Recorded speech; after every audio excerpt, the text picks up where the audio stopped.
తెలంగాణ మధ్యాహ్న భోజన workers union ఆధ్వర్యంలో ఆగస్టు 6, 7 తేదీలలో జిల్లా కేంద్రంలో నిరాహార దీక్షలు, సెప్టెంబర్ 1 నుండి నిరవధిక సమ్మె జిల్లా ఇన్ఛార్జ్ వెన్న మహేష్ తెలిపారు. తెలంగాణ మధ్యాహ్న భోజన వర్కర్స్ యూనియన్ ఏఐటీసీ జగిత్యాల జిల్లా ఇన్ఛార్జ్ వెన్న మహేష్ ఆధ్వర్యంలో గురువారం మధ్యాహ్నం 12 గంటలకు జిల్లా కలెక్టరేట్ ఏఓ మరియు విద్యాధికారికి సమ్మె నోటీసును అందజేశారు. ఈ సందర్భంగా ఈ జిల్లా ఇన్ఛార్జ్ వెన్న మహేష్ మాట్లాడుతూ ప్రభుత్వం ఎన్నికలకు ముందు ఇచ్చిన హామీ మేరకు 10,000 వేతనం చెల్లించాలని, మధ్యాహ్న భోజన వర్కర్ల సమస్యలు పరిష్కరించకుంటే ఆగస్టు 6, 7 తేదీలలో జిల్లా కేంద్రంలో నిరాహార దీక్షలు చేపడతామని, సెప్టెంబర్ 1 నుండి నిరవధిక సమ్మె చేస్తామని తెలిపారు. తెలంగాణ మధ్యాహ్న భోజన పథకం వర్కర్స్ యూనియన్ ఏఐటీసీ రాష్ట్ర కమిటీ ఆధ్వర్యంలో ఆగస్టు 6, 7 తేదీలలో జిల్లా కేంద్రంలో నిరాహార దీక్షలు నిర్వహిస్తున్నామని తెలిపారు. మరియు మెనూ ప్రకారం చేయాలని, ప్రతిరోజు 2 కూరలు చేయాలని అధికారులు ఇబ్బంది పెడుతున్నారని అన్నారు. మెనూ ప్రకారం ఒక్కొక్క విద్యార్థికి 25 రూపాయలు ఇవ్వాలని, లేదా వంట గ్యాసు, కోడిగుడ్లు, నిత్యావసర సరుకులు ప్రభుత్వమే సరఫరా చేయాలని, అప్పుడు నాణ్యమైన భోజనం అందించగలమని అన్నారు.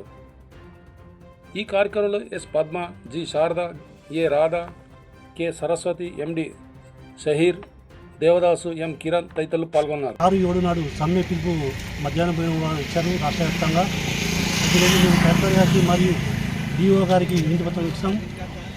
ఒకవేళ ఇంతలో పాటు ప్రభుత్వం ఒకవేళ మా డిమాండ్లు నెరవేర్చకపోతే ఆగస్టు 6, 7 నాడు పూర్తిగా కలెక్టర్ ఆఫీస్ కూడా మేము ధర్నాకు పాల్గొంటాం.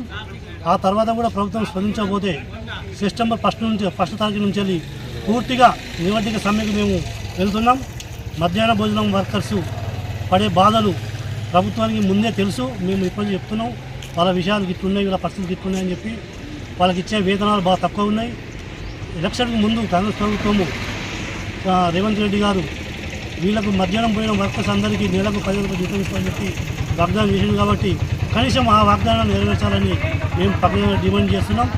ముఖ్యంగా మధ్యాహ్నం భోజనం పరిస్థితులు వాళ్ళు ఘోరంగా ఉన్నాయి. బిల్లులు రావు. వీళ్ళకు ఇచ్చే 5 రూపాయల 5 పైసలు 6 రూపాయల బిల్లు, 6 రూపాయల 20 పైసల బిల్లు వీళ్ళకి వచ్చేది. ఆ వేతనం చక్కగా రాదు వీళ్ళకు. అందులో కోడిగుడ్డు అనేది ఇంకా ఘోరం. మార్కెట్లో కోడిగుడ్డు విలువ 7 నుంచి 8 వరకు ఉంటుంది మార్కెట్ విలువ. వీళ్ళకి ఇచ్చేది ఓన్లీ 6 రూపాయలు మాత్రమే. 6 రూపాయలు మాత్రమే వీళ్ళకి పడతాయి. అందులో మళ్ళీ 2 కర్రీలు వీళ్ళకు 6 రూపాయల ఇచ్చే వేతనంలో 2 కర్రీలు వీళ్ళకి అండిపెట్టుడు చాలా ఇబ్బందికరంగా ఉంది. కాబట్టి ఇప్పటికైనా ప్రభుత్వం స్పందించి వీళ్ళకు సరైన స్లాబ్ రేట్ ఇవ్వగలరని ప్రభుత్వాన్ని కోరుతున్నాం.